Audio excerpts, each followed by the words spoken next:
Hi అండి, ఈరోజు కూర బొబ్బరికాయల కర్రీ చేద్దాము. చాలా బాగుంటుంది, ఒకసారి ట్రై చేయండి.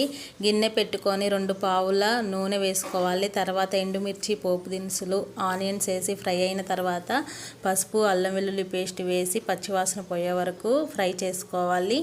తర్వాత మనం ముందుగా కడిగి కట్ చేసి పెట్టుకున్న బొబ్బరికాయను యాడ్ చేయాలి. యాడ్ చేసిన తర్వాత మూత పెట్టి ఉడికించుకోవాలండి. ఇలా ఆయిల్లో మొత్తం మగ్గిపోయిన తర్వాత మరలా ఒకసారి మూత పెట్టి ఉడికించుకోవాలి. ఇలా మగ్గిన తర్వాత అందులో కొంచెము కొత్తిమీర వేసుకోవాలి. తర్వాత 1.5 స్పూన్ల కారము, 1 స్పూన్ ఉప్పు యాడ్ చేసుకున్నాను.